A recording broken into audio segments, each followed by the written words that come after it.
Hello everyone. Welcome to Mind Podcast Buddhism, the best channel for sharing knowledge about Buddhism. Today, we will talk about the topic, the foundational teachings and unique practices of Zen Buddhism. Let's dive into the principles that guide Zen practitioners on their path to enlightenment and explore how these ancient wisdoms can be applied in our modern lives. Zen Buddhism, Patriarchal Zen, the supreme vehicle Zen. Since ancient times, Chinese Buddhism has classified those who practice dedicated meditation as Zen practitioners, encompassing both the Tiantai and Sanlin schools, not necessarily limited to the Dhammo, Bodhidharma school. However, from the Tang dynasty onwards, the Dhammo school became more prominent, and the term Zen shifted to specifically denote the Dhammo school. The history of Zen Buddhism has gone through two phases in its lineage transmission. 1. The initial phase, from Patriarch Mahakashyapa to Patriarch Bodhidharma, the 28th patriarch in the Indian Zen lineage. It is challenging to determine the origins of Indian Zen history because Indian Buddhist history does not mention the transmission lineage of the 28 Zen patriarchs. Notably, there is no special mention of Patriarch Bodhidharma in Indian Buddhism. Another reason is that the Dharma transmission verses from Buddha Shakyamuni to the 28th patriarch cannot be found in their original Pali or Sanskrit texts for comparison. Additionally, the literary style of these verses follows the Chinese Zen tradition and likely emerged after the 6th patriarch Huineng, with many scholars attributing them to Shen Hui, a disciple of the 6th patriarch. Some of the oldest Chinese Zen history records, such as the recorded sayings, collections of Dharma talks by Zen masters noted by their disciples, or transmission records, were compiled during the Tang dynasty, about 1200 years after Buddha's parinirvana. It was not until the Song dynasty, from the Jingde era, 1004, to the Jiatai era, 1204, around 1700 years after Buddha's parinirvana, that texts like the Jingde record of the transmission of the lamp by Dao Yuan and the expanded record of the transmission of the lamp by Li Shinshu were composed. These texts often borrowed real-life renowned Zen monks and added fictional elements to convey Zen teachings rather than accurately depicting historical events. For instance, when Buddha was about to enter nirvana, he passed on his robe and bowl to Mahakashyapa with the following Dharma transmission verse. All dharmas are originally no dharma. No dharma is also dharma. Now transmitting the no dharma is the dharma. The story of the Buddha holding a flower and smiling may be a legend, but its meaning is profound. The phrase, all dharmas are originally no dharma, means that all dharmas have their true nature, not merely conceptual forms. For example, in the world, there is only one form of physical matter, the four great elements, earth, water, wind, and fire. However, humans perceive this one form with a discriminating mind, seeing houses, cars, etc. Hence, we perceive dharmas based on our concepts rather than their true nature, which is as they truly are. Another example is when we see a flower, we think we are seeing a flower, but the name flower is given by us, and it is not inherently a flower. The true essence of the flower is a combination of earth, water, wind, and fire through countless conditions coming together to form a shape, and we name this shape a flower. Thus, in the flower, there is water, but we do not see rain falling as flowers. The flower contains sunlight, but sunlight does not fall as flowers. The flower contains fertilizer, but there are no flowers in bags of fertilizer. Therefore, the true nature of the flower is emptiness, because the flower is a result of countless conditions and does not exist or sustain itself independently. Thus, Zen's view is that all phenomena in the world are inherently empty because they lack an inherent self, meaning they are non-self.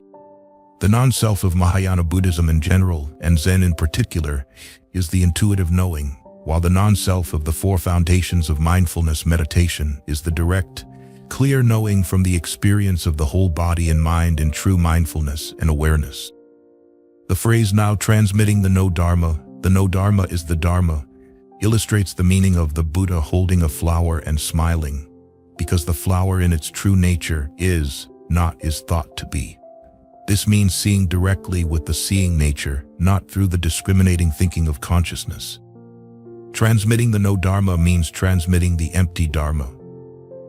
The empty Dharma means the Dharma that has never existed conceptually, because once a conceptual Dharma is formed, it becomes an existent Dharma. Therefore, Zen emphasizes true nature as the true intuitive knowing, free from conceptual interpretations, which in Theravada meditation is called seeing and knowing things as they truly are, in true mindfulness and awareness. The second phase, from Patriarch Bodhidharma to the sixth Patriarch Huineng. In Chinese Zen, the lineage from Patriarch Bodhidharma was passed down to Huike, then to Senkan, who transmitted it to Daoshin. Under Daoshin, two notable figures emerged, Hongren and Farong. From Farong came Jian, Huifang, and Fashi. Hongren transmitted it to Huineng. At this point, Chinese Zen Buddhism split into two branches. The Northern Zen, led by Hongren's most outstanding disciple Shenshu, which took Chang'an and Luoyang as its centers and flourished for about 100 years, and the Southern Zen, led by Huineng, who resided at Kaohsi in Guangdong province, thus forming the Southern School. The styles of the Northern and Southern schools differed, leading to the saying, Southern sudden enlightenment, Northern gradual enlightenment. Huineng had more than 40 disciples who taught the Dharma, the most famous being Nanyue Huairong, Qingyuan Xingxi, Nanyang Huizhong, Yongzhi Xuanzhui, and Heza Shenhui.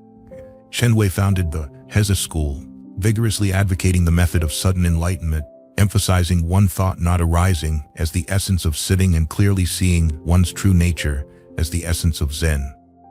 Huairong, who received the mind seal from the sixth patriarch, presided over Prajna Monastery and had 9 Dharma-preaching disciples, the foremost being Mazu Dawi.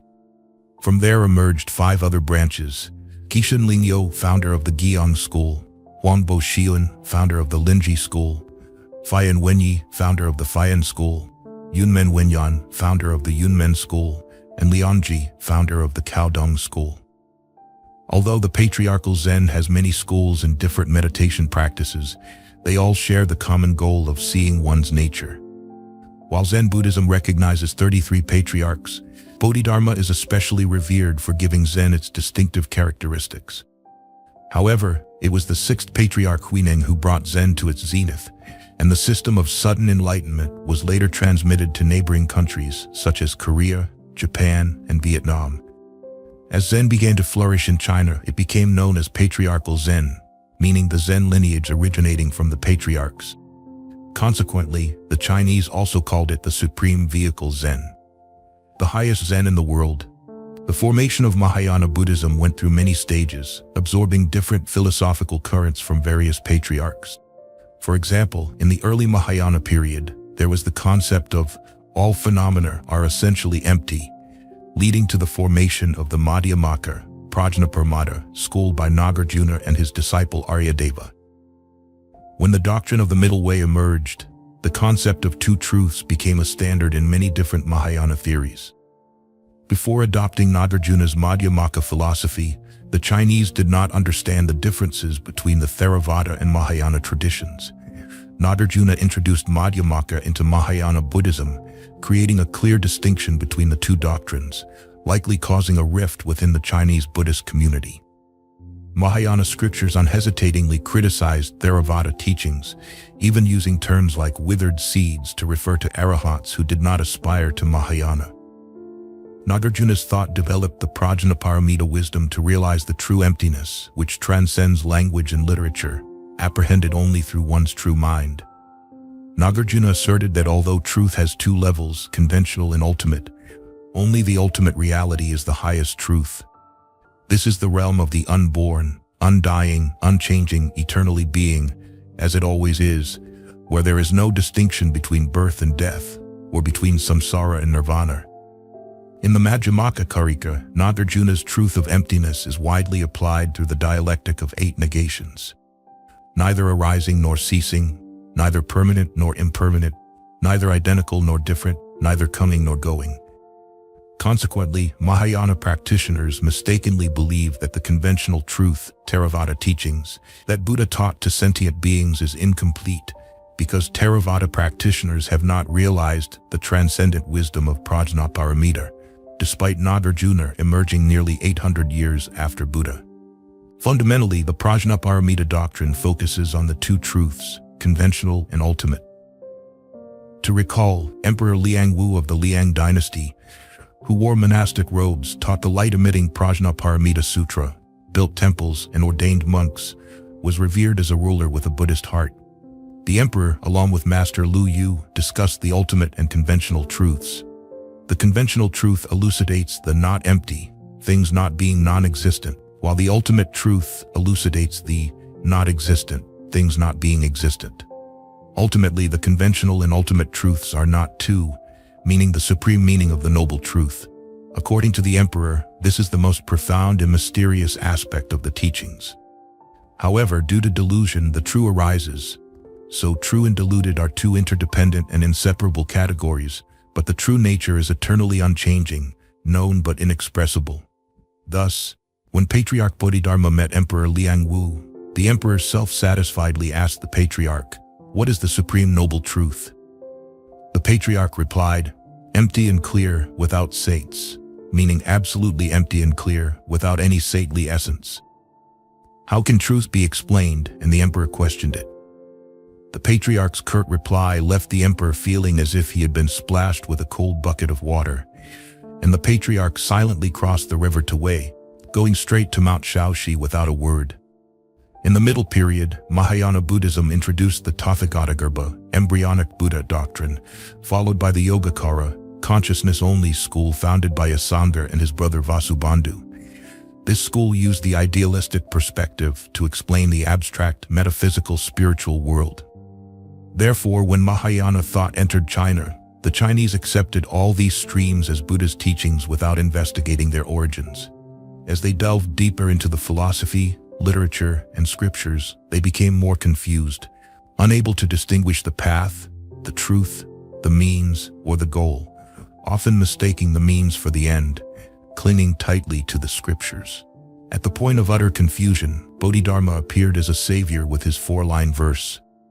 A special transmission outside the scriptures, not relying on words or letters, directly pointing to the human mind, seeing one's nature to become a Buddha. Thus, Zen began to gain fame with the method of sudden enlightenment. One could say that Chinese Buddhism transitioned from rigidly adhering to scriptures and elaborate chanting, clinging to existence, to an extreme of not needing scriptures, clinging to non-existence. Buddha once preached tirelessly for 45 years to guide sentient beings, yet Zen Buddhism discarded the scriptures. Another irony is that Buddha meditated for 49 days and nights to attain enlightenment and continued meditating daily and nightly after enlightenment. Yet the Zen patriarchs vehemently rejected seated meditation, advocating one thought not arising as the essence of sitting and clearly seeing one's true nature as the essence of Zen. Regarding seated meditation or samadhi, the sixth patriarch taught, for seated meditation, regarding external circumstances, if the mind does not arise, it is called sitting, Zuo. Internally, if one sees their true nature without moving, it is called Zen. Regarding samadhi, externally, if one leaves all forms, appearances, it is called Zen. Internally, if the mind does not become agitated, disturbed, it is called samadhi. Dao Yi, a monk who diligently practiced seated meditation daily, was asked by Huairong, "Why do you practice seated meditation?" Dao Yi replied, "I practice seated meditation to become a Buddha." Huairong picked up a brick and started polishing it on a stone in front of the hut. Dao Yi, puzzled, asked, "What are you polishing the brick for?" Huairong replied, "I am polishing it to make a mirror." How can polishing a brick make a mirror? Sitting in meditation also won't make you a Buddha. Then what is the correct way? If an ox pulls a cart and the cart doesn't move, do you whip the cart or the ox? Dao Yi was speechless. Huairong continued, "Are you practicing to sit Zen or to become a Buddha? If you practice to sit Zen, Zen is not about sitting or lying down. If you practice to become a Buddha, the Buddha has no form, no abode, no grasping, no rejection. If you sit to become a Buddha, you are killing the Buddha. If you cling to the form of sitting, you cannot attain it." Yet, Buddha attained enlightenment through seated meditation under the Bodhi tree, and before entering nirvana, he also entered various levels of samadhi from lower to higher and from higher to lower before passing away peacefully.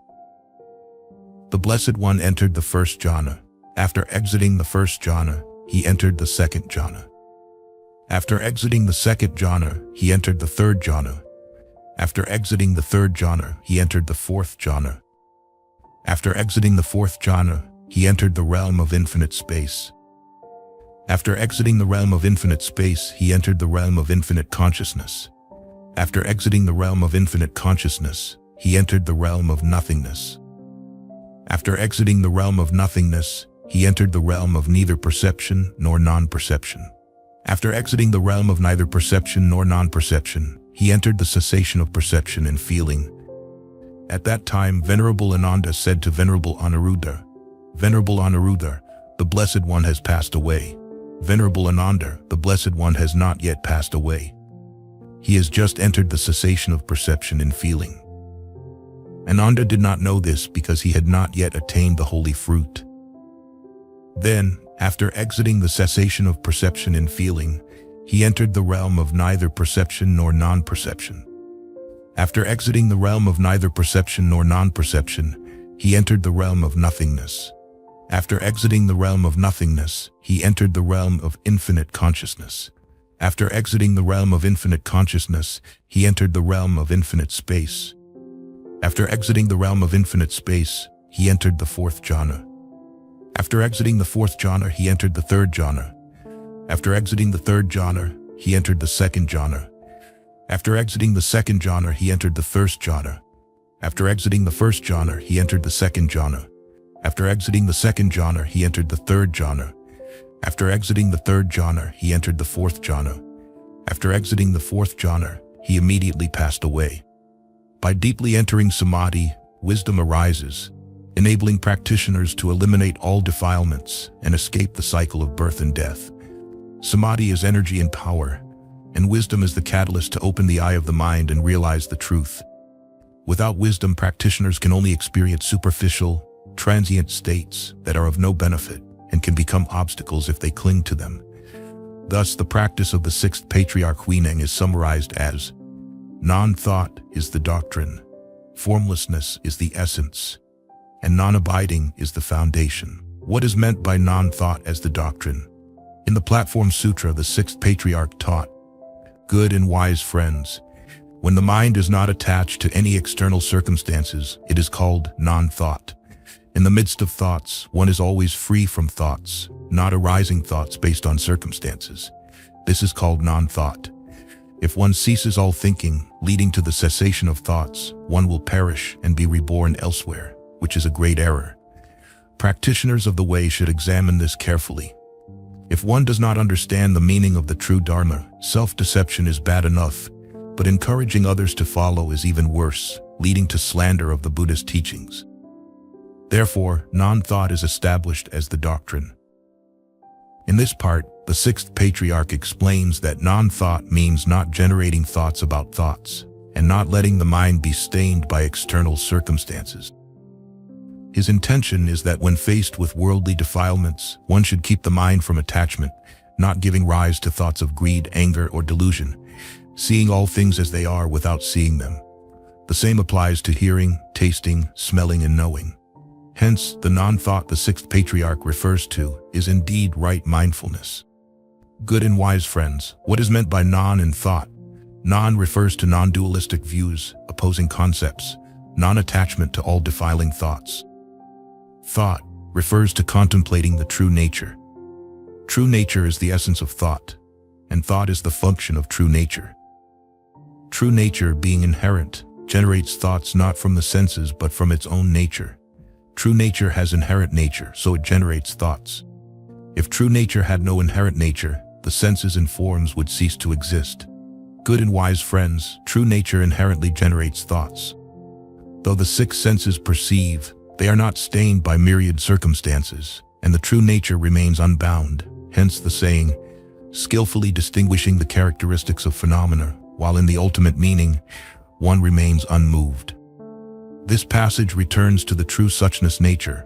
Mahayana Buddhism views all dharmas as comprising substance, form, and function. Substance is also known as essence, the true nature.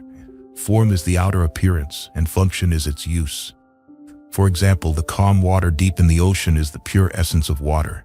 The form is seawater, and the function is the rolling waves.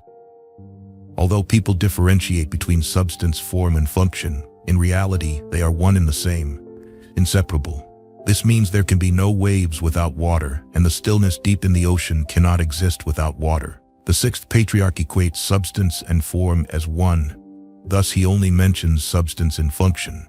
He compares substance to a lamp and function to the light of the lamp because phenomena and essence are one, as stated in the Heart Sutra. Form is emptiness, emptiness is form. Here, phenomena refer to function, while essence refers to substance. What does formlessness as the essence mean? The sixth patriarch further explains, good and wise friends, separating from all forms is called formlessness. Separation from forms makes the essence of the Dharma pure, thus formlessness is taken as the essence. The phenomenal world is the material world, tangible and with form, but here the sixth patriarch teaches that if we do not cling to these forms, we will truly live with our inherently pure essence. What does non-abiding as the foundation mean? The sixth patriarch teaches, non-abiding is the nature of human beings in relation to all things, good or bad, friend or foe, even when slandered or belittled. All should be considered as nothing, not thinking of revenge, with each thought not concerning external circumstances. If previous, current, and future thoughts continually cling to circumstances, it is called bondage.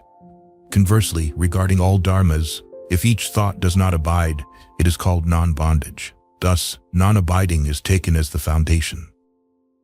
Non-abiding means the mind does not cling to anything. That is, the six senses do not cling to the six objects.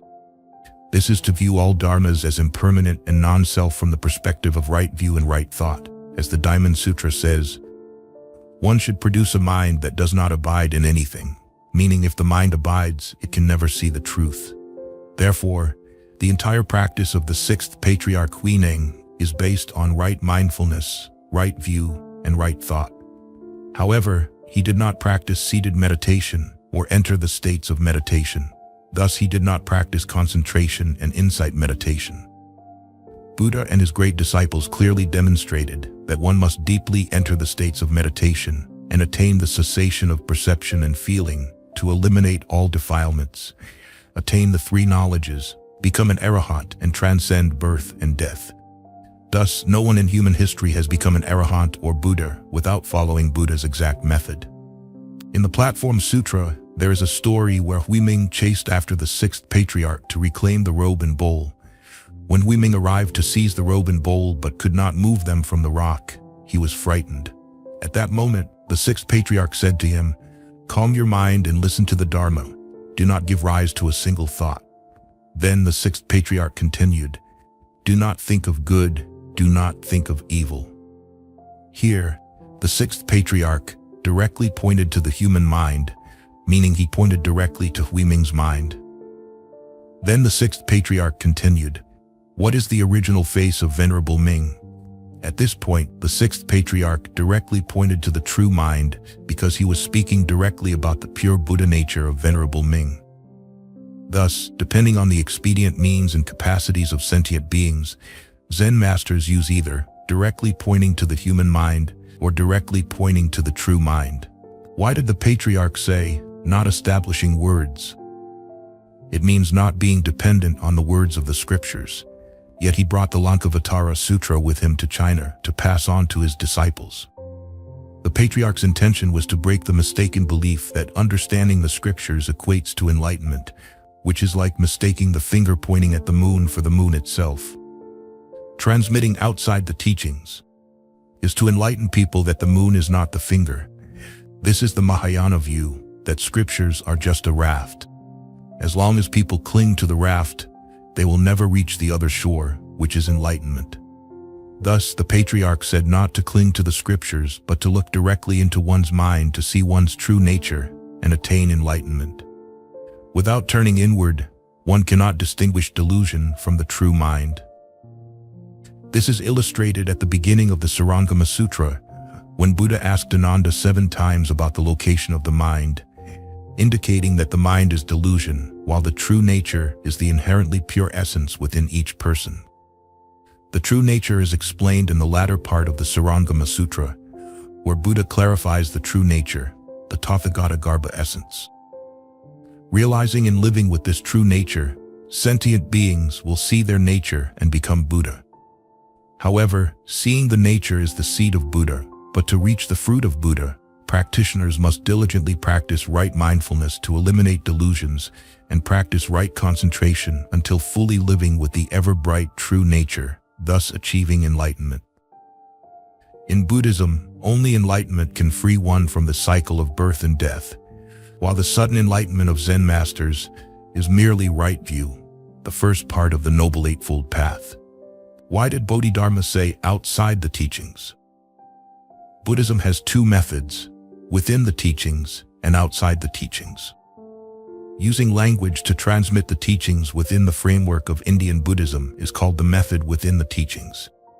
Abandoning language and directly transmitting the Buddha mind to imprint it on another's mind is called the method outside the teachings, known in Zen as transmitting the mind seal.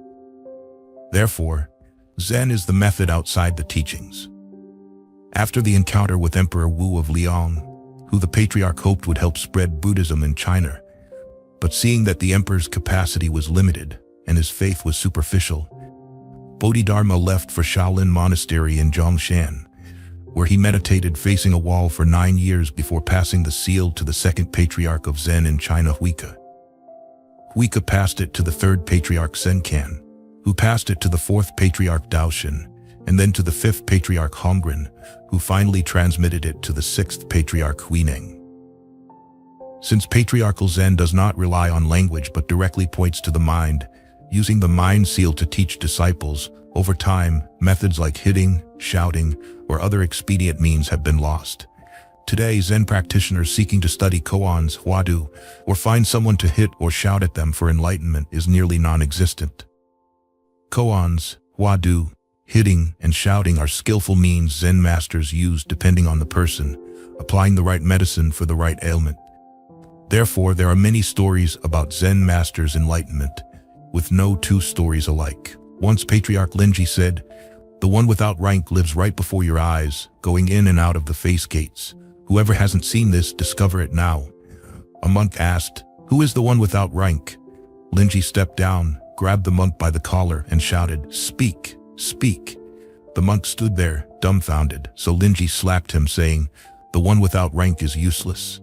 Thus, no method, however mystical, can be applied to everyone. The patriarchs did not leave any specific method of practice because it would contradict not establishing words. Therefore, Zen gradually disappeared over time along with the patriarchs. Let's consider the enlightenment story of Master Deshin as an example. Master Deshin, who was well versed in the scriptures, heard that the southern Zen was flourishing, so he indignantly said, "For countless eons, monks have cultivated the dignified conduct of the Buddha without becoming Buddha. How dare these demons in the south claim directly pointing to the mind, seeing one's nature to become Buddha? I must uproot them and repay Buddha's kindness." He packed his belongings and set off, carrying the Qinglong commentary. On his way, he met an old woman selling cakes and asked her for some cakes as alms. Before giving him the cakes, the old woman asked, "What sutra do you usually lecture on?" "The Diamond Sutra." The old woman said, "I will ask you one question. If you can answer it, I will offer you the cakes. If you cannot, please go elsewhere." Deshin agreed. The old woman asked, "The Diamond Sutra says, past mind is unobtainable, present mind is unobtainable, future mind is unobtainable. So which mind are you using to take the cakes?" Deshin could not answer, so he continued on his journey to Longtan. Upon arriving at Longtan, Deshin said, "I have long heard of Longtan, but arriving here I see neither a pond nor a dragon." Longtan replied, "You are close to the pond." Deshin could not respond and stayed there. One night as Deshin was attending to Longtan, Longtan said, "It is late. Why don't you retire?" Deshin bowed and went out but returned saying, "It is pitch dark outside." Longtan lit a candle and handed it to Deshin. As Deshin was about to take it, Longtan blew it out. At that moment, Deshin was greatly enlightened and bowed in reverence. Longtan asked, "What have you seen?" Deshin replied, "From now on I will have no more doubts about sudden enlightenment." So what did Master Deshin realize? The master said, "It is dark outside," implying that his mind was clouded, not knowing how to realize his true nature. When the master lamented the darkness, Sun Tsin gave him a lamp. But why did some Zen blow it out as soon as the master held it? When the mind is dark, even a lamp cannot illuminate it. Thus, Sun Tzu blew out the lamp to remind the master that the light, representing wisdom, must arise from within oneself and cannot be given by others. Understanding this, the master became greatly enlightened. Hence, this great enlightenment is only the initial insight or hearing, the first step in the process of hearing, thinking, and practicing, the seed of Buddha. Only when one eradicates the roots of greed, anger, and delusion will one achieve complete enlightenment and attain Buddhahood.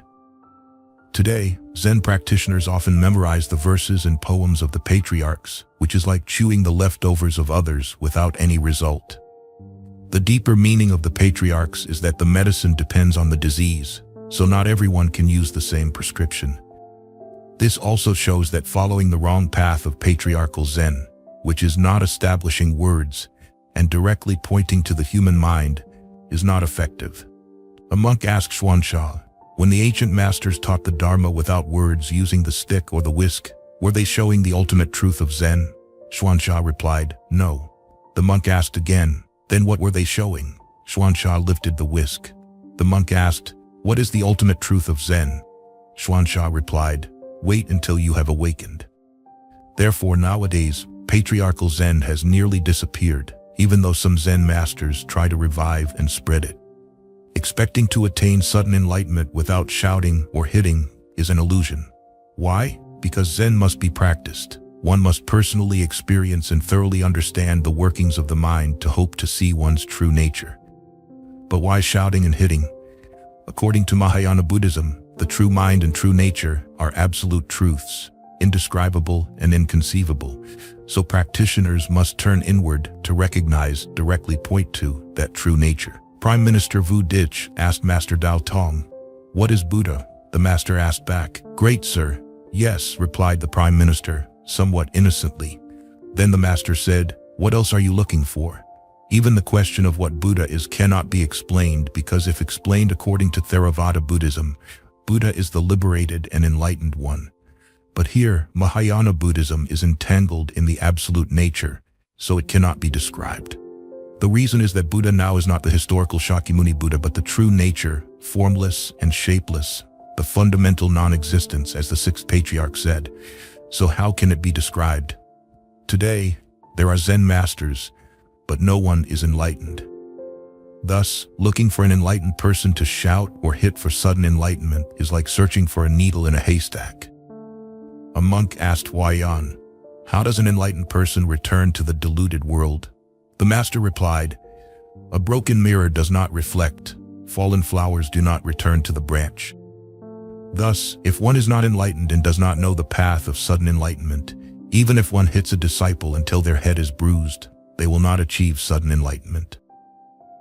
Therefore, enlightenment or realization, which is seeing one's nature according to Zen, is only the first step in the process of Buddhist practice. Hence, the Lotus Sutra confirms that opening, showing, awakening, and entering the Buddha's knowledge and vision means after awakening, one must diligently continue practicing until entering, meaning one must practice to truly realize. Therefore, sudden enlightenment or seeing one's nature is very difficult, but it is only right view in the Noble Eightfold Path. To deeply enter means to practice right mindfulness and right concentration until complete realization, achieving liberation from birth and death. So where does Zen originate from? Zen was founded and transmitted by the patriarchs. Hence it is called Patriarchal Zen or the Supreme Vehicle Zen, which means sudden enlightenment. The method of building Zen by the patriarchs was based on the thoughts and lifestyles of the Chinese people.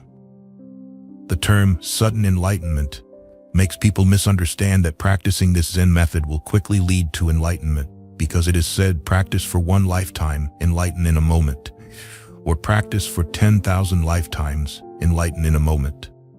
In contrast, the four foundations of mindfulness meditation was founded by Shakyamuni Buddha over 2,500 years ago, so it is called Tathagata Zen, the oldest meditation school in Buddhism. This practice focuses on body, feelings, mind, and dharmas for contemplation. Practitioners recognize all sensations and movements in the body and mind, maintaining balanced awareness to eradicate greed, anger, and delusion, attaining liberation and enlightenment. The Four Foundations of Mindfulness is a meditation practice that Buddha practiced to become enlightened, and all his disciples followed it to attain arahantship, the fruit of non-birth.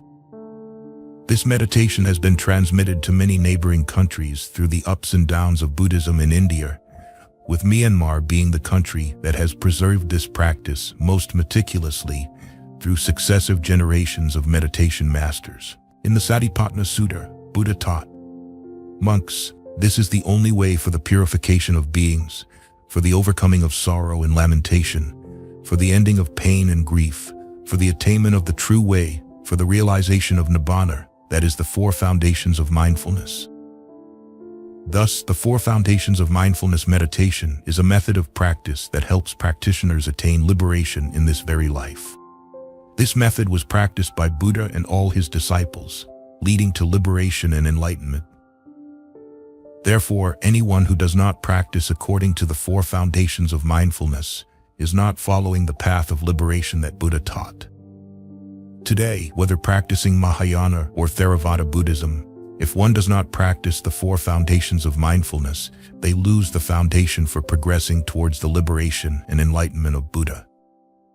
For Mahayana Buddhism, the Lotus Sutra is the king of sutras, and the Prajnaparamita is the wisdom of the Buddhas of the three times.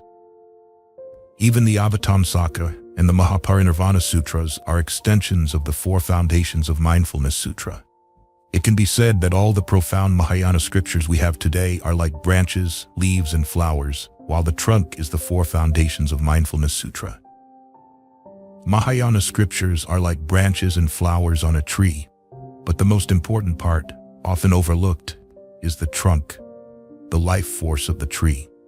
Over time, people have considered Mahayana scriptures as superior, but they forget that the beautiful flowers on the branches and green leaves are all nurtured by the trunk. Therefore, the Four Foundations of Mindfulness Sutra is the trunk, often forgotten while people admire the beauty of the branches and flowers. That is why today, Mahayana practitioners only know the branches, leaves, and flowers but forget the trunk, the main part, the life force of the tree. In other words, today, people think that Mahayana scriptures are superior and wonderful, so few pay attention to and practice the Four Foundations of Mindfulness anymore.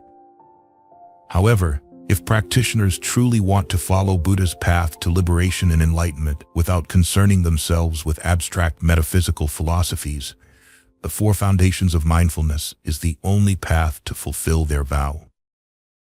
Although the Four Foundations of Mindfulness meditation is the only way leading practitioners to liberation and enlightenment, after Buddha's parinirvana, this meditation practice gradually became forgotten.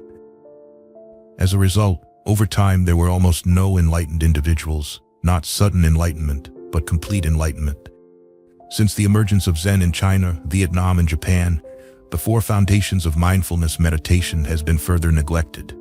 However, today, Buddhist disciples have many means to research and trace the original teachings, so this meditation practice is beginning to flourish again and is no longer unfamiliar to Vietnamese Buddhists. In reality, Patriarchal Zen is nothing new because the patriarchs only transformed and applied Tathagata Zen, that is, the Four Foundations of Mindfulness meditation, from a different perspective. Otherwise, Patriarchal Zen would be an external path. But if not practiced correctly and only modified, it is still an external path, not the pure Zen established by Buddha. This involves contemplating the activities of the Four Foundations, contemplation of body, feelings, mind, and dharmas. For example, Zen masters often say that cooking rice and carrying firewood are Zen, meaning that in every movement of the body, such as walking, standing, lying, and sitting, one maintains mindfulness, not letting the mind follow delusions, which is contemplating dharmas. Zen masters hitting and shouting at their disciples to wake them up and turn inward is contemplating feelings.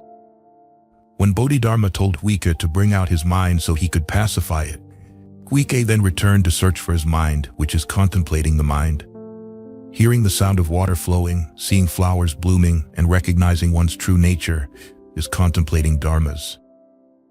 Although Zen masters say, when hungry, eat, when tired, sleep. For them, eating when hungry and sleeping when tired without calculation or demand means not following delusions, which is contemplating the body. Zen masters practicing eating when hungry, sleeping when tired, seem very free, but in reality they are still enslaved by the ego, as they must satisfy the body's desires. If the body demands food, it must be fed. If the body wants to sleep, it must be allowed to sleep. In the past, Buddha ate only one meal a day, not eating whenever hungry. Eating in such a way breaks the precepts. True peace and freedom are achieved only when practitioners completely master their body and mind. The story of eating when hungry, sleeping when tired, is based on the discussion of the layman Panyun's family in China. In a discussion about the process of practice and realization of the Dharma between him, his wife, and their daughter, he said, "Hard, hard, hard. It's like trying to spread 10 bushels of sesame seeds evenly over a tree." Hearing her husband lament the difficulty, his wife responded, "Easy, easy, easy. The patriarch's meaning is in the tips of 100 blades of grass. Everything is prajna, green bamboo, yellow flowers." She meant that everything seen by our eyes is the patriarch's meaning, and everything grasped by our hands is the wondrous Dharma. Their daughter Lingzhao then exclaimed, "It is neither hard nor easy. When hungry, eat. When tired, sleep." Ultimately, Patriarchal Zen only applies a few specific aspects of the 4 foundations of mindfulness to help practitioners achieve sudden enlightenment. However, this sudden enlightenment is not thorough because in the past, Buddha and his disciples practiced knowing or wisdom of everything, from contemplating feelings, the body, dharmas, to the mind, to thoroughly and clearly understand each moment's activities of the whole body, not just knowing the mind or dharmas alone. Unlike Patriarchal Zen, which is not established on words but points directly to the human mind, the method of Patriarchal Zen is highly secretive, resulting in very few achieving sudden enlightenment. In contrast, Tathagata Zen, or the 4 foundations of mindfulness meditation, is explained by Buddha in a detailed, clear, step-by-step manner, akin to a map or a GPS device, so anyone can practice it. Therefore, during Buddha's time, thousands and tens of thousands of people attained enlightenment through this meditation method silently and calmly, without any need for shouting, hitting, or head-breaking. Unlike Patriarchal Zen, which at best achieves seeing one's nature, a preliminary stage akin to the seat of Buddha, Tathagata Zen leads practitioners directly to liberation and enlightenment in this very life if practiced correctly. Saying "in this very life" is a general statement, but the 4 Foundations of Mindfulness Sutra confirms that if a practitioner earnestly contemplates the body, feelings, dharmas, and the mind to see them as they truly are, they can attain enlightenment in an instant. Therefore, in the past, Buddha taught meditation based on the 4 foundations of mindfulness, by relaxing all physical and mental states, not by concentration. When the body and mind are light and open, only then can the practitioner enter meditation and concentration. If the practitioner is still attached, even practicing meditation, they will never attain concentration. When the body is open, the body and space will no longer be 2 separate entities, but will become one. At that point, breathing will become very long, and the practitioner will feel as if there is no place for the breath to go in and out, with the breath becoming as thin as a thread. At this moment, the mind starts to cease its fluctuations. The heartbeat will slow down because slow breathing results in a slower heartbeat. At this point, the practitioner begins to enter concentration, and the whole body becomes completely open. Thus, contemplation is not concentration to shine back on the body, but is now understood as the reflection of a mirror. It is pure, clear, light, and effortless reflection, not concentration. In the 4 Foundations of Mindfulness Sutra, Buddha clearly teaches that when we breathe in, we should know we are breathing in, and when we breathe out, we should know we are breathing out. Zen leans towards theory, talk, although the patriarchs say, not established on words, whereas the 4 Foundations of Mindfulness meditation does not involve high theories, but yields transcendental results because it leans towards practice. Only through practice can there be true realization to escape birth and death. Buddha did not want sentient beings to become patriarchs. Seeing one's nature does not escape birth and death because it has not eradicated delusion, meaning it still has defilements. Therefore, the 4 Foundations of Mindfulness is affirmed by Buddha as the only path to liberation and enlightenment.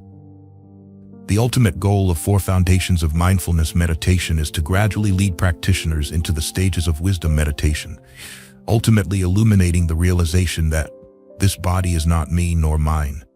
Feelings of pleasure and pain have nothing to do with me. The mind observing these is not my soul. And all objects of the mind, such as consciousness and mental formations, are not mine. Thus, when one truly and clearly realizes that there is no I or mine within oneself, the practitioner will discover the unique and wonderful truth, the essence of Buddhism, which Buddha himself realized under the Bodhi tree, the truth of non-self. Hence, the 4 foundations of mindfulness meditation leads practitioners to true knowledge, wisdom, by contemplating the body in the body, feelings in feelings, the mind in the mind, and dharmas in dharmas, to see the body, feelings, mind, and dharmas as they truly are. If practitioners diligently practice this day and night without attachment to greed, anger, or delusion, they will have a truly peaceful, joyful, and liberated mind. At this point, the practitioner thoroughly comprehends the true nature of all phenomena, fully understanding the true nature of the 5 aggregates, and no longer clings to or attaches to anything in the world. In the past, Buddha did not focus on theoretical discourse, did not chase after consciousness, and did not need to discuss metaphysical topics. His aspiration was to find the path to liberation. Thus, all of Buddha's teachings described simple, easy-to-understand methods that go straight to the point to help his disciples practice and realize.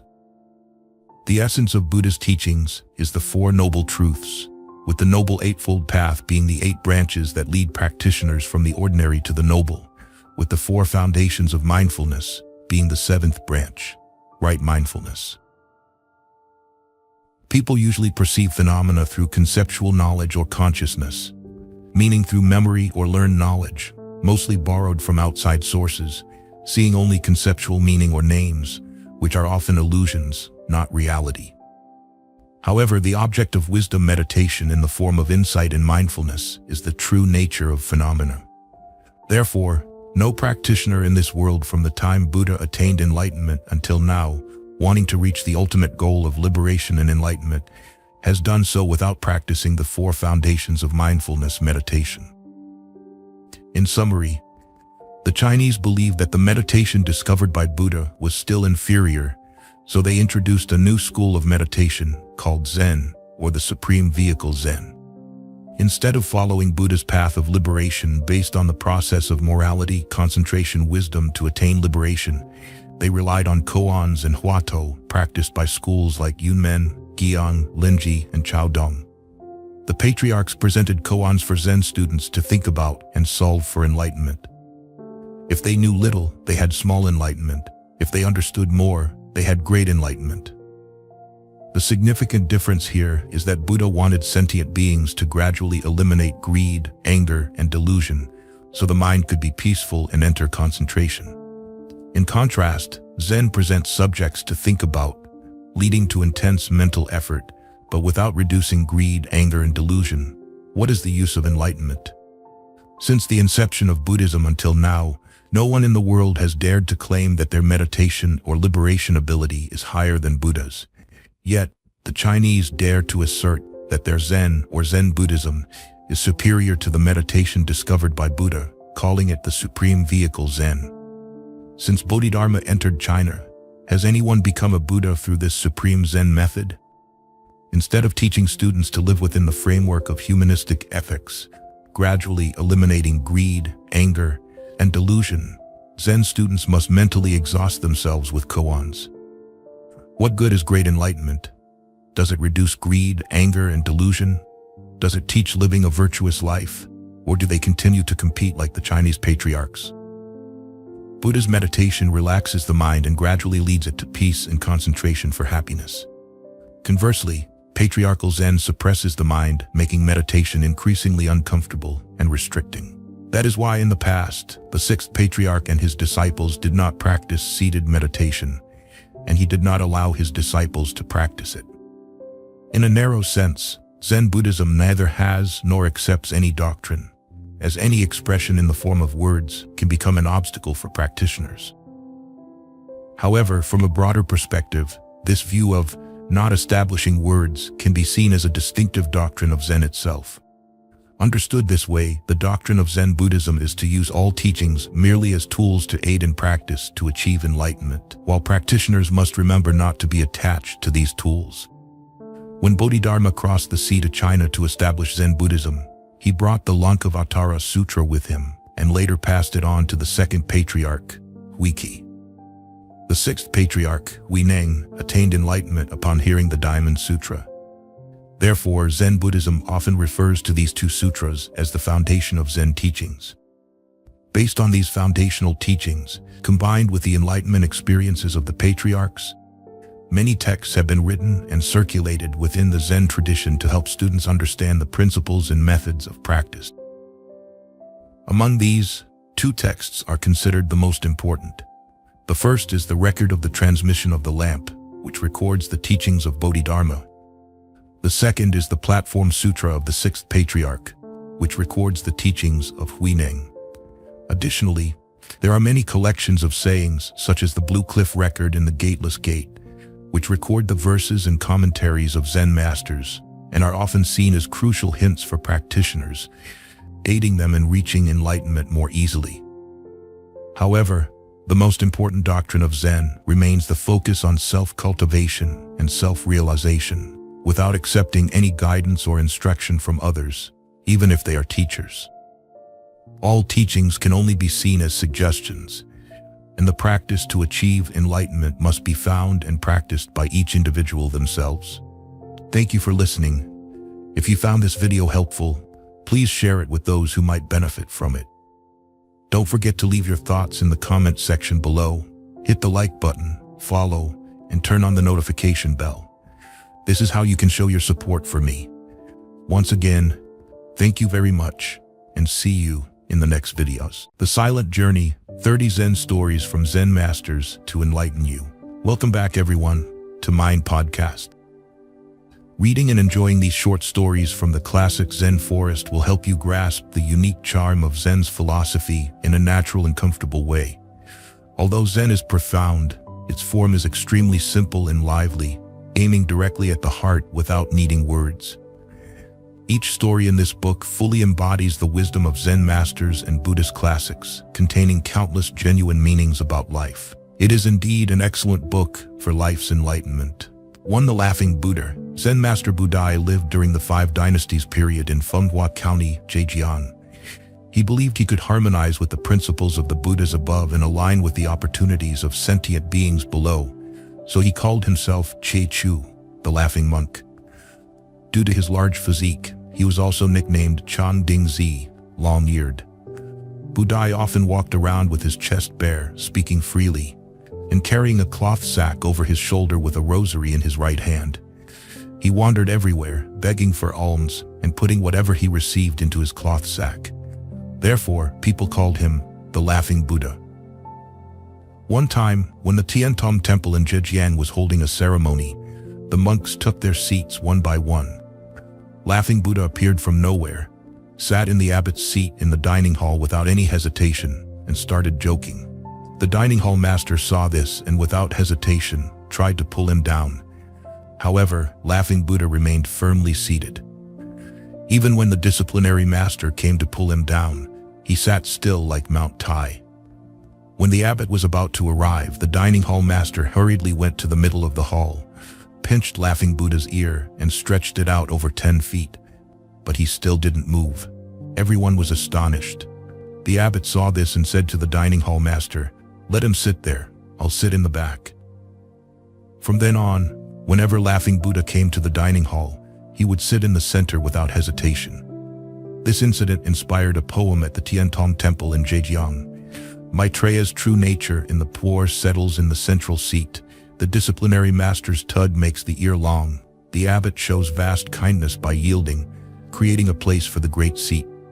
In 916 AD, Laughing Buddha passed away on a stone by the Daqing rock in front of the Lei Lin temple, leaving behind his final verse, Maitreya, true Maitreya, 1,000 billion incarnations. At times people do not recognize him. Because of this famous verse, people revered him as Maitreya Bodhisattva. Laughing Buddha's big heart and large belly always smiling, made people honor him as Maitreya Buddha. Zen wisdom. Laughing Buddha's teachings remind us to meet everyone with a smile, forget all grievances, and embrace the universe with a big heart. A big heart can tolerate all troubles and obstacles, and a revered smile forms boundless joy. We should learn that if we respond to everything with a smile, there will be nothing we cannot tolerate. To a stupa built from sand, a young monk named Iron Eye vowed to use the money he received from alms to build a golden Buddha statue. This endeavor, though immensely meritorious, was extremely challenging. However, once Iron Eye made his vow, he did not back down. On the first day of fundraising, he went to the busiest area early in the morning to ask passers-by for donations. A while later, a warrior passed by. Iron Eye bowed and said, "I vow to build a golden Buddha statue. Please contribute a little." The warrior ignored him and continued walking. Iron Eye followed, humbly requesting, "Any amount will do." The warrior, annoyed, waved him off and firmly said, "No." Iron Eye followed for more than 10 miles. Finally, the warrior, out of patience, threw a coin to him. Iron Eye picked up the coin, thanked the warrior, and bowed. The warrior, curious, asked, "Why are you so happy about one coin?" Iron Eye replied, "Today is my first day asking for alms to build the Buddha statue. Without this coin, my determination might have wavered. Your generous donation has confirmed my belief in achieving my great vow, making me very happy." After expressing his gratitude, Iron Eye continued on his way. Through many seasons of rain and snow, Iron Eye finally collected enough money to complete his vow. Zen wisdom. A stupa can be built from grains of sand, and mountains can be formed from stones. If someone firmly believes in their goal and persistently strives toward it, they will eventually achieve success. 3. The first lesson in sculpting. A novice monk named Dai Nian was deeply passionate about sculpting Buddha statues, but without professional guidance, his work was often unsatisfactory. Determined to improve, he went to seek instruction from Zen master Wu Dai. Each day when Dai Nian came to the Dharma hall, Wu Dai would place a precious stone in his hand and ask him to hold it tightly. Then, he would talk to him about all sorts of topics except sculpting. This routine continued for 3 months without a word about sculpting techniques or why he was given a precious stone to hold. Finally, Dai Nian became frustrated but didn't dare ask Wu Dai directly. One day, Wu Dai, as usual, placed a precious stone in his hand and prepared to talk. Dai Nian, unable to endure any longer, blurted out, "Master, today's stone isn't a precious one." Wu Dai asked, "What is it then?" Without even looking, Dai Nian replied, "It's just an ordinary stone." Wu Dai joyfully exclaimed, "That's right. Sculpting relies on the coordination between the hand and the mind. Your first lesson is now complete." In the world, people often want to achieve skills quickly, even hoping to become Buddhas quickly. However, without enduring the cold to experience the fragrance of plum blossoms, true understanding cannot be achieved. Although enlightenment may come in an instant, it requires long-term practice. The first lesson in practice is to endure the passage of time and all worldly distractions. Zen wisdom. Practicing Zen is about cultivating the mind. True Zen requires a tranquil environment, serene energy, and a peaceful heart. A person with serene energy will naturally be calm. A person with a tranquil mind will attain enlightenment. Where there is tranquility, there will be realization, and with realization, one can achieve their desires. Sul Inatsi, a novice monk, said to Zen master Wu Dai, "Master, I feel I have learned enough here. I wish to take my leave and travel." "What do you mean by enough?" the master asked. "Enough means full, no more can be added," replied the monk. "Before you go, bring a large basin of stones," the master instructed. The monk returned with a basin filled with stones. The master asked, "Is this basin full?" "Yes, it is full," the monk answered. The master picked up a handful of sand and poured it into the basin. The sand settled between the stones without spilling over. "Is it full now?" he asked. "Yes, now it's full," the monk said.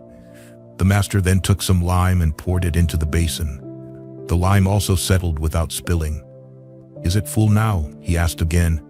"Yes, now it's really full," the monk replied. The master then poured a cup of water into the basin, which was absorbed without overflowing. "Is it full now?" he asked once more. Humility brings benefits, arrogance causes loss. Thinking oneself to be full is actually the greatest lack. one must learn throughout their entire life. The vastness of life and the endless sea of knowledge are infinite. 5. The moving flag. Grandmaster Hui Neng first arrived at the Dharma Nature Temple. There he encountered two monks arguing under a flagpole with a Dharma banner fluttering. One monk exclaimed, "It's clear the flag is moving. Why argue?" The other monk retorted, "Without wind, how can the flag move? Clearly it's the wind that's moving." The two argued back and forth, attracting a crowd of onlookers who were equally divided in their opinions. Grandmaster Hui Neng shook his head, sighed, and approached them, saying, "It is neither the wind nor the flag that moves. It is your minds that are moving." Someone reported this to the abbot. Shocked, the abbot and his disciples immediately went to pay respects to Grandmaster Hui Neng, saying, "Amitabha Buddha, please stay and guide us to reduce our confusion." Thus, Grandmaster Hui Neng stayed to preach, and soon Zen teachings spread widely across the region. Zen wisdom. When the mind is calm, everything is naturally at ease. When the mind is disturbed, all phenomena appear different.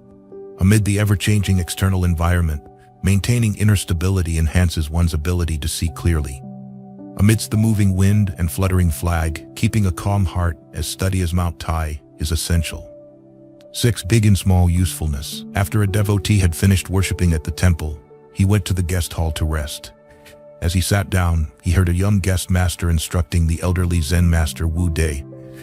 "Old master, there's a devotee here. Please serve tea." Within 2 minutes, the young guest master said again, "Old master, the incense ash on the Buddha table is too much. Please clean it up. The flowers on the table need watering too. And don't forget to invite the devotee to stay for lunch." The devotee saw Zen master Wu Dei being ordered around by the young guest master, running here and there, and couldn't bear it any longer. He asked the master, "Old Zen master, what is your relationship with the guest master?"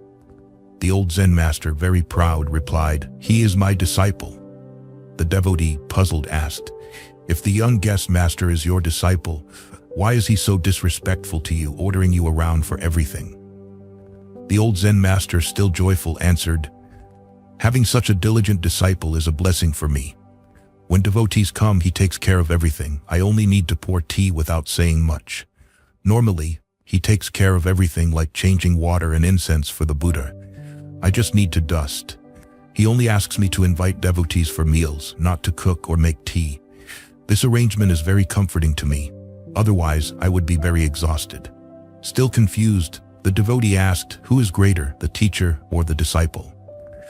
The old Zen master answered, "Of course, the elder is greater, but the younger one is useful.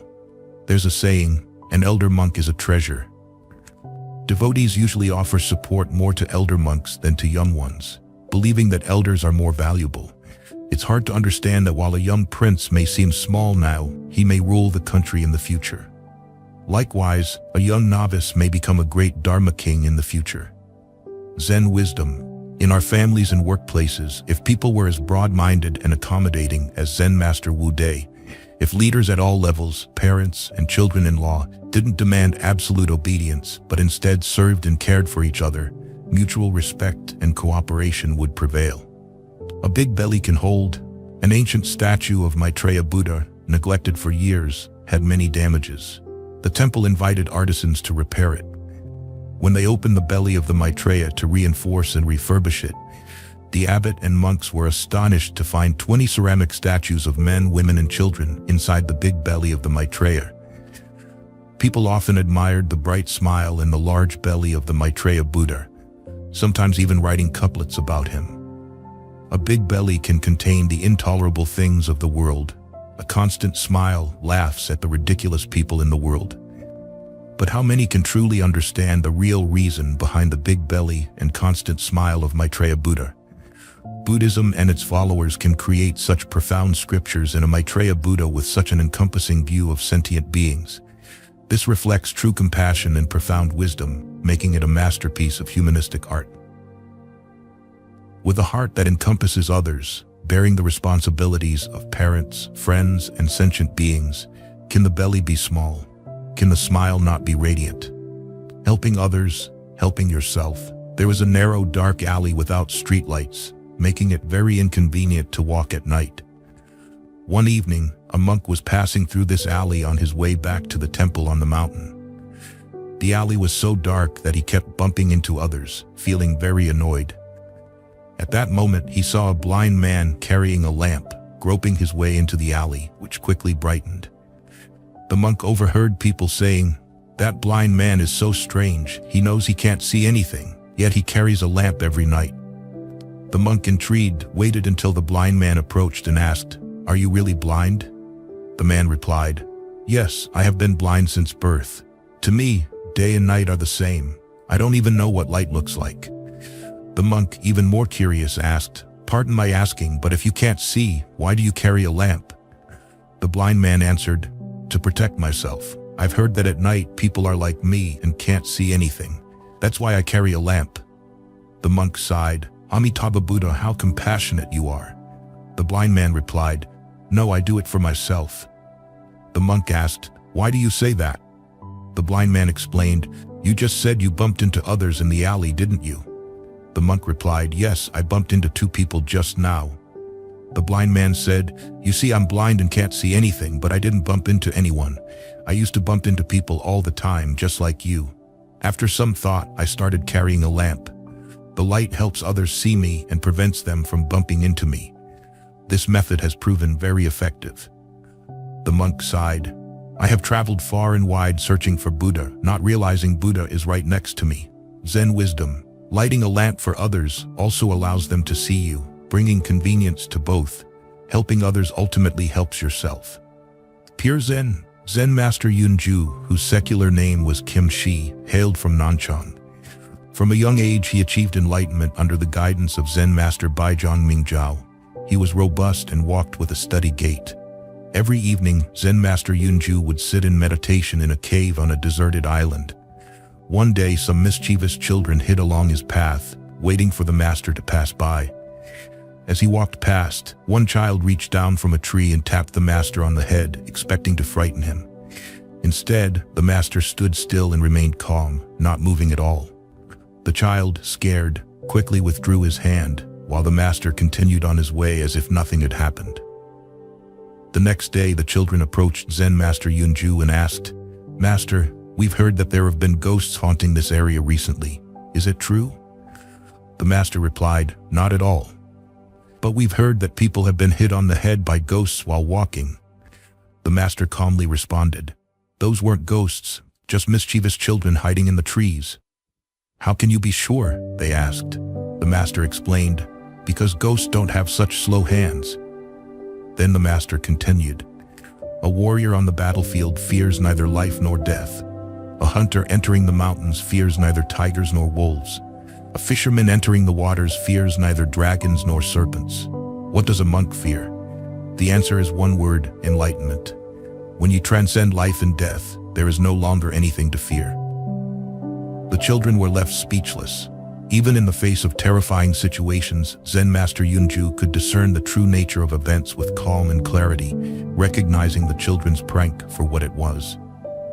Zen wisdom. The world is ever-changing, and fortune and misfortune are unpredictable. If we are mentally prepared and possess the capacity to accept changes, we can face life's challenges calmly and confidently. Don't be concerned. One day, a lay disciple visited Zen master Zhaozhou. Feeling embarrassed because he hadn't brought any gifts, he said to the master, "Master, I didn't bring anything with me." Master Zhaozhou replied, "Then just leave it here." The disciple, confused, felt even more embarrassed and said, "Master, I didn't bring any gifts. How can you ask me to leave it here?" Master Zhaozhou smiled and said, "Then just take it away." In life, many of our worries and troubles arise from being overly concerned about things. Practicing Zen is similar. The more we care about others' opinions of us, the less natural we become, feeling uneasy and unsure of what to do. This mindset damages our psychological well-being and undermines our happiness. Zen wisdom. Not being overly concerned is what Buddhism calls no mind. No mind means having no jealousy, no self-blame, and no excessive desires. This state of mind brings freedom and peace. 11. No mind is the way. A disciple once asked Zen master Ji Ming of the Tang dynasty, "What is no mind?" The master replied, "Seeing, hearing, feeling, and knowing without obstacles, hearing sounds and smelling scents always in samadhi, like a bird flying freely in the sky, neither grasping nor rejecting, without increasing or decreasing in love. If you understand the essence of no mind, you are truly free. Thus, it is said that dealing with people without doubt, even in the face of doubt, is true no mind. If one can learn to be unconcerned, they can walk tall, be free from worries, and naturally find peace and happiness. One should not overly worry about gains and losses, and should see things as they are. Don't be concerned about others' opinions. Just ask yourself if you have a clear conscience. Living with a straightforward heart, one can remain unaffected and find true freedom. 12. In the world, beyond the world, while on a pilgrimage, Zen Master Wuxian felt thirsty and sought water. He saw a young man drawing water from a pond and asked for a cup. The young man, impressed, said, "Master, if one day I see through the mundane world, I will definitely become a monk like you. But after I become a monk, I won't wander around. Instead, I will find a secluded place to meditate and recite sutras without showing myself." Zen Master Wuxian smiled and asked, "When will you see through the mundane world?" The young man replied, "In this area, I know the water source best. Everyone in the village depends on this source. If I find someone to take over this responsibility, then I can find my own path and leave the mundane world to become a monk." Zen Master Wuxian said, "You understand the nature of the water source. If the entire water source is in the water, what will happen if it is completely separated from the surface?" The young man replied, "The nature of the water source is to contain water below, flowing upwards. If the entire water source is placed in water, it won't function and might even be swept away by the current. Similarly, if completely separated from the surface, it can't draw water." Zen Master Wuxian said, "The relationship between the water source and the flow is like the relationship between people in the world. If one immerses entirely in the world, they will be swept away by the 5 desires of the mundane world. Conversely, if one completely separates from the world, their life will be rootless and stagnant. Therefore, a practitioner should balance engagement and detachment, neither withdrawing completely nor getting lost in the world. Merely seeing through the mundane is not enough. One must also have a heart to save sentient beings. The correct attitude in dealing with life is to balance both worldly engagement and transcendence." The young man, enlightened, said, "Master, your words have truly opened my eyes. You are indeed a good teacher to me." Zen wisdom. In our lives, it is best to let go when necessary and to hold on when needed, like a water source that balances between engagement and detachment. The thought of transcendence must coexist with the pursuit of worldly engagement. 13. Realize true freedom. One day, a disciple asked Zen Master Luohan Zongtai, "What is the true teaching?" The master replied, "The teaching is the mind." The disciple asked, "My mind is troubled and confused. How can I attain liberation?" The master replied, "Clouds driven by the wind, the vast emptiness is clear." The disciple asked again, "How can I make my mind clear and pure?" The master replied, "One clean sweep reveals the boundless light." One clean sweep reveals the boundless light means letting go of oneself and purifying oneself. In the busy life of the mundane world, one should take time to rest and live leisurely. Whether it's a morning walk, fetching clean water from a green hillside, or taking a retreat in a quiet mountain, these are ways to nurture one's spirit. Of course, you can also leave behind worldly concerns, calm your mind, and cultivate your spirit through meditation. Leisure is a blessing in wisdom. A leisurely person naturally finds freedom, living clearly and without confusion. The opposite of leisure is busyness and tension. Often we create tension and anxiety by being too concerned about gains and losses. Zen wisdom. Leisure is an attitude and a habit. True leisure is practiced diligently, turning it into a habit and creating a simple, structured life. 14. The tumbling Zen master. There was a man whose work was extremely stressful, and he often felt irritable, becoming overly conscious of everything around him. One day, he met a Zen master who told him, "The first thing you must learn in life is how to fall without getting hurt. Tumbling headfirst off a chair or while working should not matter. I have learned the art of falling without injury and will teach it to you." Before becoming a monk, the Zen master had been a clown in a theatrical troupe. So, the man first learned tumbling from the master. The Zen master said, You are nothing but an old sock, so don't worry about falling. An old sock won't get hurt or break. That's the entire secret. Now, let's pretend to be an old sock. Don't strike hard. Remember, everything around you is soft cotton, so keep your muscles relaxed. With this training, the Zen master picked him up and threw him, and indeed he was uninjured.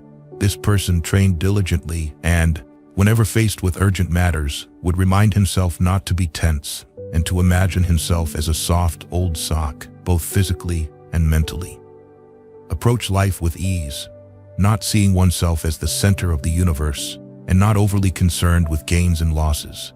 Treat life with ease, viewing oneself as a soft old sock, naturally maintaining a calm and free spirit, brimming with vitality. 15. Transmitting the Dharma must transmit the heart. A novice monk went to visit Zen master Chu, wanting the master to explain the Linji Lu, the record of Linji, to him. Zen master Chu said, "Then you've come to the wrong person. If you want to learn about the Linji Lu, you should go to Zen master Hongshuan at Yuanjue Temple." The monk replied, "No, I've already heard Zen master Hongshuan. I heard that you are the true disciple of Zen master Ji Shui at Tianlong Temple. I must hear your explanation." Despite refusing several times, the Zen master eventually took the novice monk to the martial arts training area to practice martial arts together. Only after they were both drenched in sweat did they stop. Zen master Chu then brought the novice monk back to the Dharma hall, wiped his sweat, and smiled, asking, "So, how was my explanation of the Linji Lu?" The novice monk was astonished. How could the Zen master claim to have explained the Linji Lu after just a bout of martial arts? Unable to answer, the monk finally said, "Zen master, was your explanation of the Linji Lu merely a lesson in swordsmanship?" Zen master Chu then earnestly explained, "I am a swordsman, so I advocate the way of the sword. Although I also study Zen, I do not aspire to be a typical Zen practitioner. The Linji Lu is not about strategies on paper, nor something to be understood through words alone. The teachings of Zen master Ji Shui cannot be learned merely by listening to words. I am not a loudspeaker." The novice monk objected. By this logic, aren't the great masters of the past who transmitted the Dharma in heart merely loudspeakers? Zen master Chu replied, "Transmitting the Dharma in heart is one thing, but a loudspeaker is another." Zen wisdom. Not being a loudspeaker is the unique style of Zen practitioners. Speaking as one speaks is Zen parrot talk, different from transmitting the Dharma in heart. Therefore, all Zen teachings usually start with self-digestion. Once understood and assimilated, one can speak authentically. 16. No mountain can block the clouds. Monk Xianjing left his official position and became a monk at the age of 27. He went to Mount Luofu to follow Zen master Yuan An, who appointed him to manage the vegetable garden, cultivating his practice through labor. One day, a monk, feeling that he had achieved success in his practice and could leave the mountain to wander, went to ask Zen master Yuan An for permission to leave. Naturally, the monk needed the master's consent to leave the mountain. Zen master Yuan An, upon hearing the monk's request, laughed and said, "Mountains surround us on all sides. Which direction will you go?" The monk couldn't grasp the underlying Zen meaning and left disheartened. Unconsciously, the monk wandered to the vegetable garden, where Xianjing was hoeing. Seeing the monk's dejected expression, Xianjing asked, "Brother, why do you look so troubled?" The monk explained his situation in detail. Xianjing pondered the meaning behind "surrounded by mountains" and thought it was a test of the monk's faith and determination. Understanding the master's intent, he laughed and said, "Dense bamboo cannot stop flowing water. No mountain can block the clouds." The monk returned to Zen master Yuan An and said, "Dense bamboo cannot stop flowing water. No mountain can block the clouds." He expected the master to praise him and permit him to leave the mountain. However, Zen master Yuan An, upon hearing this, looked stern and asked, "Is this your answer? Who helped you?" Realizing that the master had found out, the monk confessed that Xianjing had assisted him. Zen master Yuan An remarked, "The monk managing the vegetable garden, Xianjing, is destined to achieve great things. You should learn more before thinking about leaving the mountain." Zen wisdom. There is no difficulty in the world that cannot be overcome. The key lies within oneself. With determination, every obstacle can be surmounted. illusory bread. After Zen Master Baijian passed away, Zen Master Shanyan Jishan went to study under Zen Master Wei Shan Lingyo. Upon seeing Shanyan Jishan, Wei Shan asked, "I've heard that you once studied under Master Baijian, learning one thing and understanding 10, learning 10 and understanding 100. However, those were merely intellectual understandings. Now I won't ask you about ordinary knowledge or what's memorized from books. Instead, tell me about the time before you were born. What is your original nature? If you can say one sentence about it, I will certify your enlightenment." Xianyan Jixian, unable to respond, pondered for a while before saying, "Please, senior brother, say it for me." Wei Shan replied, "If I say it, that would be my understanding. What use is that to you?" Xianyan Jixian returned to the monk's hall, brought out all his notes and scriptures and searched through them, but found no suitable answer. He sighed and said, "Speaking of food doesn't fill the stomach, and illusory bread cannot satisfy hunger." He then burned all his scriptures and vowed, "I will not study intellectual teachings anymore. From now on, I will dedicate myself to cooking and labor, to avoid wasting my energy." He bid farewell to Zen Master Wei Shan and went to practice at the site of Master Huishong in Nanyang. One day, while cutting weeds, he accidentally struck a piece of tile against a bamboo which made a sound. At that moment, he experienced great enlightenment and composed a verse. "A single strike erased all that I knew, no longer dependent on cultivation's hue. In every motion and every stance, the ancient path does once again advance. Without trace or form I roam the land, in the colors beyond I take my stand. All those who've reached the ultimate truth speak of the supreme, profound route." From this story we can understand that knowledge is knowledge, and enlightenment is enlightenment. Knowledge is recognized through differentiated consciousness, while enlightenment is formed through the experiential wisdom of non-differentiation. Zen cannot be attained by rigidly sitting in meditation. Zen must transition from differentiated awareness to non-differentiated wisdom. 18. Zen is beyond words. There was a monk named Dao Nian who had been a monk for several decades but had not yet achieved enlightenment, despite traveling extensively to learn. One day he asked Zen Master Shilu for guidance, saying, "I have not yet realized my true nature. Please, Zen Master, kindly help me." Shilu said, "Shilu has no mouth." Dao Nian replied, "I am sincerely devoted and am listening attentively." Shilu asked, "What are you listening to?" Dao Nian responded, "I acknowledge my heavy sins." Shilu said, "I, the old monk, also have many sins." Dao Nian asked, "What wrong has the Zen Master done?" Shilu replied, "The fault lies in your error." Dao Nian asked, "Can this be repented?" Shilu said, "Sins originally come from nothingness created by the mind. When the mind is extinguished, the sins will vanish as well." Dao Nian quickly bowed, and then the Zen Master struck him. After striking, Shilu asked, "Where have you been staying recently?" Dao Nian replied, "From Liang, Tang, Jin, Han to Zhou. I have traveled everywhere on a pilgrimage." Shilu asked, "Do those rulers still value the Buddha's teachings?" Dao Nian said, "It's fortunate you asked me. If you asked others, you might provoke disaster." Shilu inquired, "Why is that?" Dao Nian replied, "Because those rulers do not like being doubted." Shilu said, "You have not met them. How can you say they value the Buddha's teachings?" Dao Nian asked, "Please tell me, how can the Buddha's teachings be restored?" Shilu asked, "How many years have you been ordained?" Dao Nian answered, "More than 10 years." Shilu said, "More than 10 years and you still do not understand the importance of the teachings. Today you ask me, how can my mouth explain clearly? How can your ears truly hear it?" Dao Nian finally achieved enlightenment. Zen wisdom, studying for decades in the Zen school without understanding, is not in vain once the opportunity arises. Zen Master Shilu's statement that Shilu has no mouth indicates that Zen transcends words. Dao Nian's sincere listening, like washing his ears, couldn't penetrate his heart. Why make such an effort?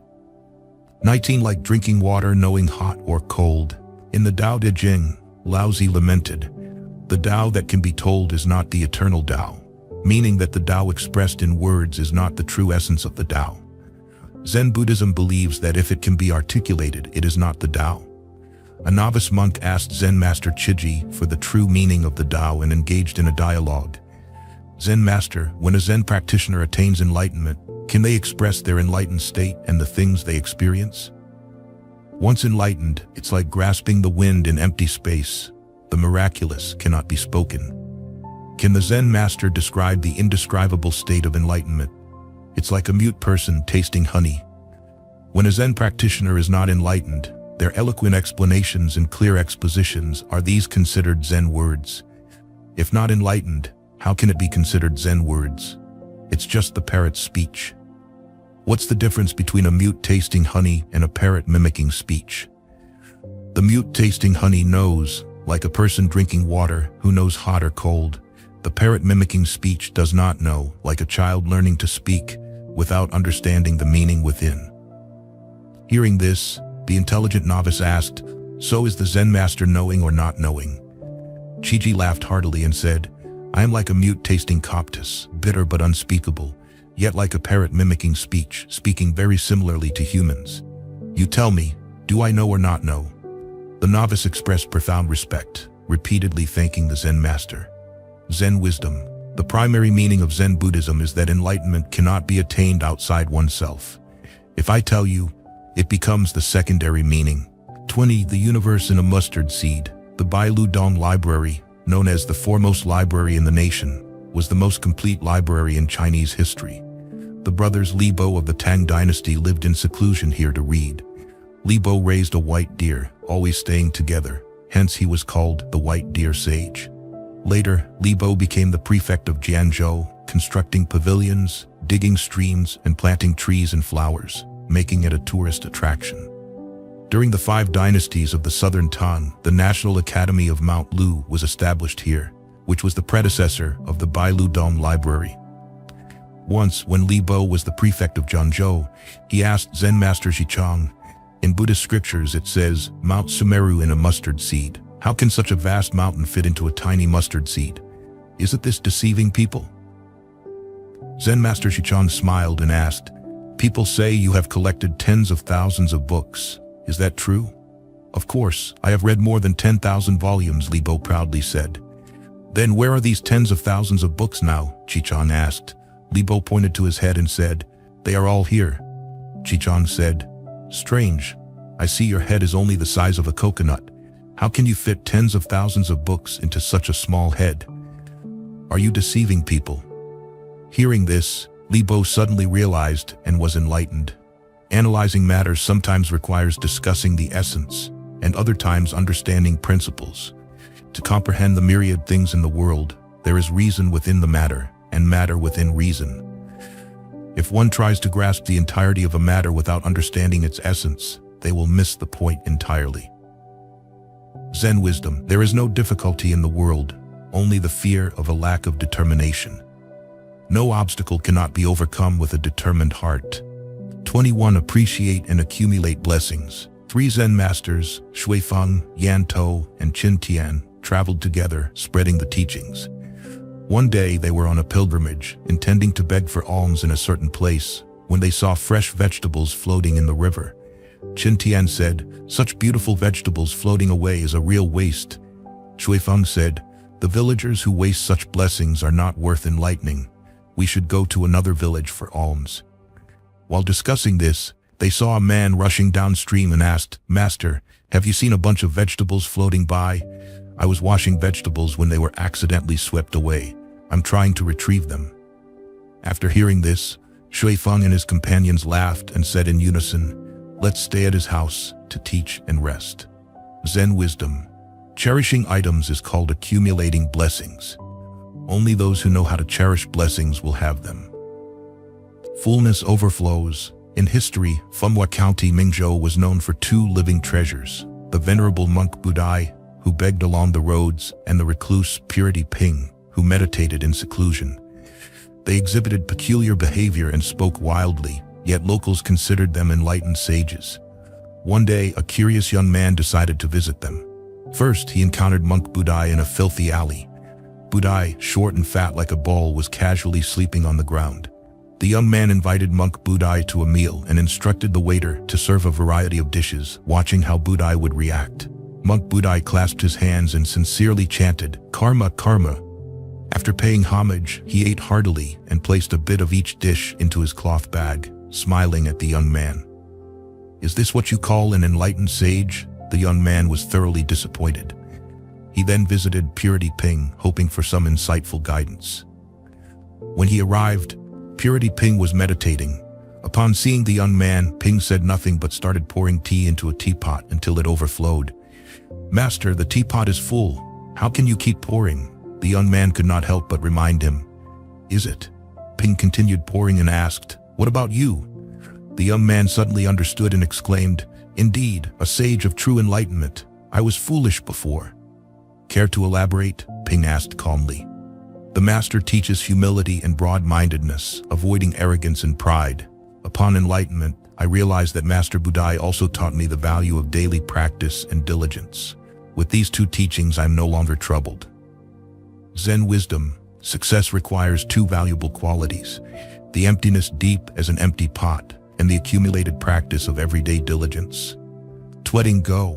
Once, Zen Master Tan Shan and his disciple Tom Tom were on a pilgrimage when they encountered a heavy rainstorm that turned a ditch into a small river.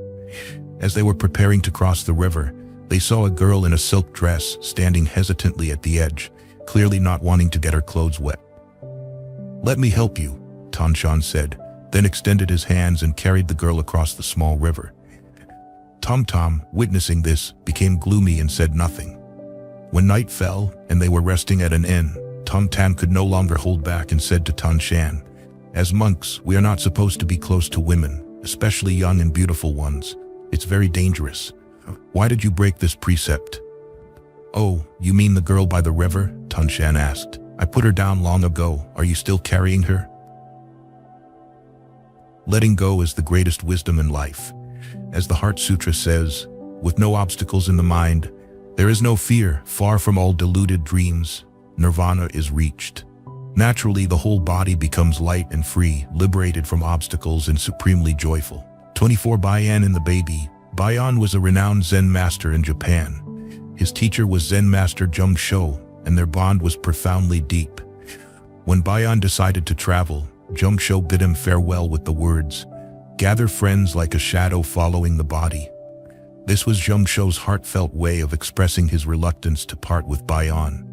It was not merely worldly attachment, but a transformation of his spiritual aspirations, hoping Bayan would understand that their bond was rooted in wisdom and compassion from Buddha.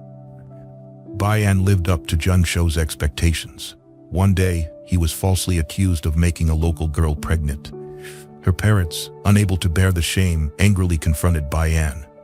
The girl, under pressure, claimed that Bayan was the father. Bayan calmly listened to the accusations and merely said, "Is that so?" When the baby was born, it was handed over to Father Bayan. His reputation was ruined and he was slandered everywhere, but he did not mind. He took good care of the child, begging neighbors for milk and other necessities. A year later, the girl's conscience could no longer bear it, and she confessed to her parents that the baby's father was actually a young man who worked at the fish market. Her parents took her to Bayan, apologized, and asked for forgiveness while taking the baby back. Bayan simply said, "Is that so?" Despite the great injustice and mistreatment he endured, Bayan only responded with a light, "Is that so?" Life is like a journey. If you carry all the successes and failures, gains and losses, you will not be able to move forward.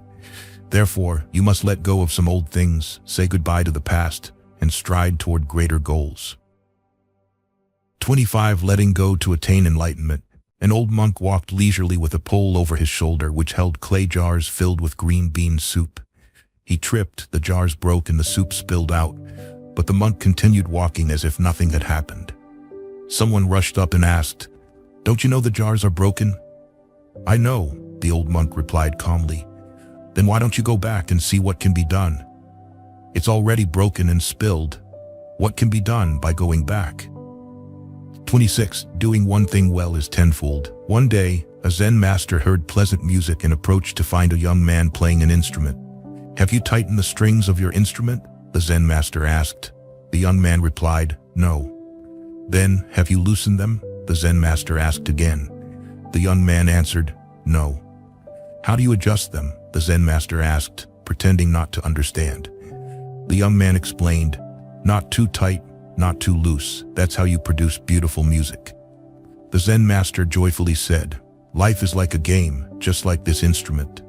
If beings treat everything lightly, they can achieve the effect of doing one thing well.